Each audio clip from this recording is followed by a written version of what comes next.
Hi I am Avneesh Agarwal chartered accountant. कई बार question आता है कि अगर साडी इनकम नहीं भी हैगी तो भी सानू टैक्स भरना जरूरी है कि नहीं है। अगर साडी इनकम जीरो हैगी तो सानू टैक्स भरना जरूरी तो नहीं हैगा, लेकिन साडे ऐसे कई बेनीफिट्स हैगे है जिहड़े कि अगर साडी इनकम जीरो है तो असीं भरते रहिए तो सानू बेनीफिट मिलते रहंदे। फॉर एग्जाम्पल जिद्दां मैं एक एग्जाम्पल लेना चाहांगा कि बई साडे बच्चों का जिद्दां चाइल्ड टैक्स हुंदा है, कोई GST क्रेडिट हैगा या ओंटारियो ट्रिलियम बेनीफिट हैगा। अगर असी रिटर्न नहीं भरांगे हसबैंड एंड वाइफ दोनों की तो सानू यह बेनीफिट जिहड़ा है गवर्नमेंट देना बंद कर देगी। उन्होंने नहीं पता कि साडी इनकम कोई है कि नहीं है, तो unless we file a return कि भी साडी इनकम जीरो है तो सानू जिहड़ी है गवर्नमेंट उस दे बेस ते कैलकुलेशन करके सानू सारे बेनीफिट दिंदी रहेगी। CRA के रूल के हिसाब नाल चाहे वो इनकम वो कैश होए या चैक नाल होए, तो चैक तो जॉब करते हो, किसी भी तरह की जिहड़ी इनकम हैगी है उन्होंने डिकलेयर करना और उत्ते टैक्स देना बहुत जरूरी हैगा। अगर ईवन तुसी गैंबल करके भी जो जितते हो, लॉटरी सिस्टम अलग है, lottery is tax free lottery winning, लेकिन अगर किसी भी होर मीनस नाल ईवन मैं फॉर एग्जाम्पल स्मगलिंग इनकम भी हैगी तुहाडी, वो भी जिहड़ी है टैक्सेबल होंदी हैगी। तां करके थानू टैक्स भरना, चाहे वो कैश है, टिप्स है, किसी भी तरह की इनकम हैगी उन्होंने जिहड़ी रेगुलर इनकम दे नाल ऐड करके उन्होंने भरना बहुत जरूरी है। रिकमेंडेड तो इहो हैगा कि हसबैंड और वाइफ दोनों जिहड़ा है पूरी फैमिली इक्को अपने एडवाइज़र कोलों टैक्स भर तो जरूर सकते हैं, लेकिन कुछ ऐसे बेनीफिट्स होंदे हैगे है कि जिहड़े कि असी वो ट्रांसफरेबल होंदे विदिन द फैमिली। उहदे नाल की हुंदा कि टैक्स ऑप्टिमाइजेशन जिहड़ा है वो बैटर हो सकता है। एक दे बेनीफिट जिहड़े अनअवेल्ड हैगे वो दूजे च असी ट्रांसफर करके उहदा फायदा ओवरऑल फैमिली दी टैक्स जिहड़ी बचत है वो कीती जा सकती हैगी अगर जिहड़ा है इक्को एडवाइज़र तुहाडे पूरी फैमिली दी टैक्स रिटर्न भरदा हैगा। फॉर एग्जाम्पल अगर कोई बच्चा यूनिवर्सिटी जाता हैगा और उहदे जिहड़े कि ट्यूशन फी हुंदी है उहदी बच्चे की अपनी इनकम कोई नहीं हैगी, लेकिन उहदे क्रेडिट्स जिहड़े है पेरेंट्स नूं ट्रांसफर करके पेरेंट्स की जिहड़ी टैक्स लाइबिलिटी है, टैक्स बर्डन है, उन्होंने काफ़ी हद तक रिड्यूस किया जा सकता है। अच्छा ये दसो, अगर लेट रिटर्न भरते हैं या एक साल अपन नहीं रिटर्न भरते, ਉਹਦਾ कोई इंपैक्ट पैंदा ਤੁਹਾਡੇ कोई क्रेडिट ਤੇ ਜਾਂ किस तरह ਦੀ? जिद्दां मैं पहले कहा कि ना भरन नाल तुहाडे जिहड़े बेनीफिट्स हैगे regular benefit GST HST credits वगैरह वो सारे और चाइल्ड टैक्स बेनीफिट वो सारे रुक जाते हैगे। और लेट भरन दी यह है कि अगर तक कोई तुहाडी टैक्स लाइबिलिटी बनती हैगी you owe government some tax तो उहदे ते जिहड़ी है पेनल्टी और इंटरस्ट लगता हैगा। लेकिन अगर तुहाडा कोई टैक्स देना नहीं निकलता तुहाडी इनकम के हिसाब नाल तां उहदा जिहड़ा है तुहाडा टैक्स लेट फाइल करन दी कोई पेनल्टी नहीं हैगी, because everything is calculated on the basis of the tax owed to the government. अगर तुसी नहीं कोई बैलेंस हैगा तुहाडा देने वाला गवर्नमेंट का तो उहदी ना कोई पेनल्टी और ना कोई इंटरस्ट हैगा। जो एक्सपेंडिचर असी लीगली प्रूव कर सकते हैं कि those expenses are necessary for earning income, those are deductible, वो तुसी डेफिनेटली क्लेम कर सकते हो विदाउट कंसिडरिंग कि that results in the loss in the business और प्रॉफिट, ਉਹਦੀ कोई गल नहीं। लेकिन अगर कोई परसनल एक्सपेंडिचर है विच आर नॉट लीगली और legitimately related to the business, वो सानू नहीं पाने चाहिए और वो कभी साडा ऑडिट चाहता हैगा। Those kinds of expenses can be added back to the income.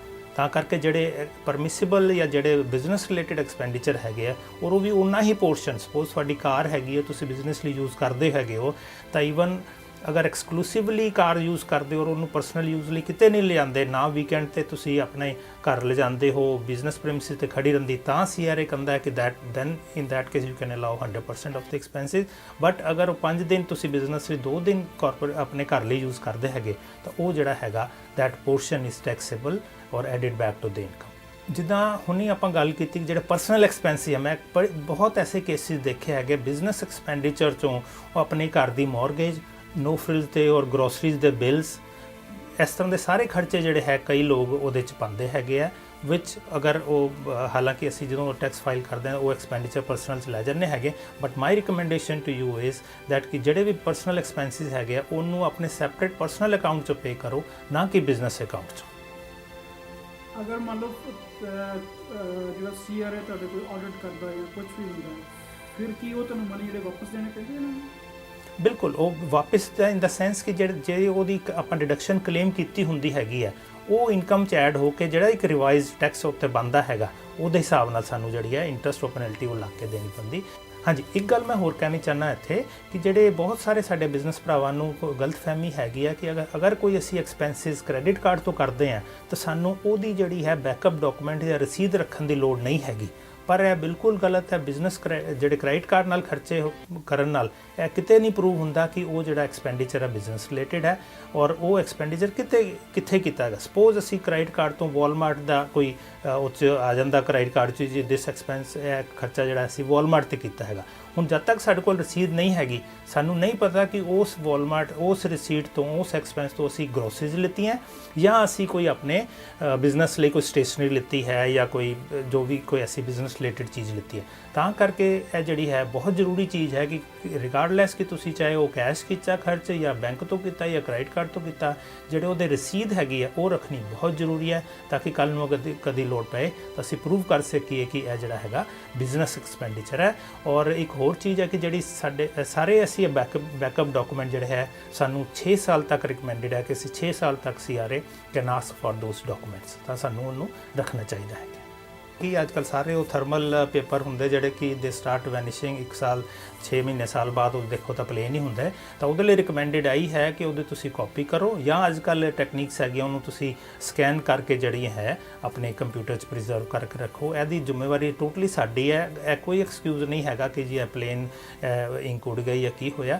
ਉਹਦੇ ਲਈ we have to devise our own ways ਕਿ ਅਸੀਂ ਉਹਨੂੰ ਕਿਸ ਤਰ੍ਹਾਂ ਰੱਖ ਸਕਦੇ ਹੈਗੇ। ਚਾਹੇ ਫੋਟੋ ਕਾਪੀ ਕਰੋ ਜਾਂ ਸੌਫਟ ਕਾਪੀ ਕਰਕੇ ਰੱਖੋ, ਉਸ ਚੀਜ਼ ਲਈ ਟੈਕਨੋਲੋਜੀ ਅੱਜ ਕੱਲ੍ਹ ਇੰਨੀ ਐਡਵਾਂਸ ਹੋ ਗਈ ਹੈ। ਦੇयर 101 ਵੇਜ਼ ਟੂ ਕੀਪ ਦ ਰਸੀਟਸ। ਐਸੇ ਵੀ ਸੌਫਟਵੇਅਰਸ ਆਉਂਦੇ, ਤੁਸੀਂ ਸਕੈਨ ਕਰੋ ਤਾਂ ਆਟੋਮੈਟਿਕਲੀ ਉਸ ਪਰਟੀਕੁਲਰ ਹੈੱਡ ਵਿੱਚ ਉਹ ਖਰਚੇ ਚਲੇ ਜਾਂਦੇ ਹੈਗੇ। ਤਾਂ ਇਟਸ ਔਨ ਅਸ ਇਹਨੂੰ ਵੀ ਇੱਕ ਕਿਸਮ ਦਾ ਬਿਜ਼ਨਸ ਐਕਸਪੈਂਡੀਚਰ ਹੀ ਮੰਨ ਕੇ ਉਸੇ ਤਰ੍ਹਾਂ ਦੇ ਇਹਨਾਂ ਦੀ ਚੀਜ਼ਾਂ ਇਸ ਤਰ੍ਹਾਂ ਦੀ ਚੀਜ਼ਾਂ ਲਈ ਇਨਵੈਸਟ ਕਰੀਏ ਅਸੀਂ, ਜਾਂ ਥੋੜ੍ਹੇ ਜਿਹੇ ਸਿਸਟਮੈਟਿਕ ਹੋ ਕੇ ਇਸ ਚੀਜ਼ ਨੂੰ ਆਪਣੇ ਸੇਵ ਰੱਖੀਏ। ਹੋਰ ਤੁਹਾਡੇ ਕੋਈ ਕਿਸੇ ਵੀ ਤਰ੍ਹਾਂ ਦਾ ਤੁਹਾਡਾ ਕੋਈ tax related accounting related question ਹੈ ਤਾਂ ਤੁਸੀਂ ਮੇਰੇ ਕੋਲ ਆ ਸਕਦੇ ਹੋ, ਮੈਨੂੰ ਫੋਨ ਕਰ ਸਕਦੇ ਹੈਗੇ, ਪਰਸਨਲ ਮੀਟਿੰਗ 'ਚ ਆਪਾਂ ਡਿਸਕਸ ਕਰ ਸਕਦੇ ਹੈਗੇ ਹਾਂ, ਔਰ ਇਹਦਾ ਹੱਲ ਆਪਾਂ ਜੋ ਵੀ ਬੈਸਟ ਤੋਂ ਬੈਸਟ ਹੱਲ ਹੋਏਗਾ ਉਹ ਆਪਾਂ ਤੁਹਾਨੂੰ ਸੁਜੈਸਟ ਕਰ ਸਕਦੇ ਹਾਂ। ਮੇਰਾ ਨਾਮ ਅਵਨੀਸ਼ ਅਗਰਵਾਲ ਹੈ ਔਰ ਮੈਂ ਚਾਰਟਰਡ ਅਕਾਊਂਟੈਂਟ ਹੈਗਾ। ਮੈਂ ਚਾਰਟਰਡ ਅਕਾਊਂਟੈਂਟ ਹੈਗਾ ਔਰ ਪਿਛਲੇ 30 ਸਾਲਾਂ ਤੋਂ ਮੈਨੂੰ ਐਕਸਪੀਰੀਅੰਸ ਹੈਗਾ ਟੈਕਸ ਔਰ ਅਕਾਊਂਟਿੰਗ ਦਾ। ਔਰ ਕਿਸੇ ਵੀ ਤਰ੍ਹਾਂ ਦਾ ਕੋਈ ਟੈਕਸ ਰਿਲੇਟਡ ਕੁਐਸਚਨ ਹੈ, ਕੋਈ ਤੁਹਾਨੂੰ CRA ਦਾ ਲੈਟਰ ਆਇਆ ਹੈਗਾ ਜਾਂ ਕੋਈ ਤੁਸੀਂ ਆਪਣੀ ਰਿਵਿਊ ਕਰਵਾਉਣਾ ਚਾਹੁੰਦੇ ਹੈਗੇ ਹੋ ਟੈਕਸ ਰਿਟਰਨ, ਤਾਂ ਤੁਸੀਂ ਮੇਰੇ ਕੋਲ ਆ ਸਕਦੇ ਹੈਗੇ ਹੋ। ਮੇਰਾ ਨੰਬਰ ਹੈਗਾ ਜੀ 647 522 96 647 500 2296।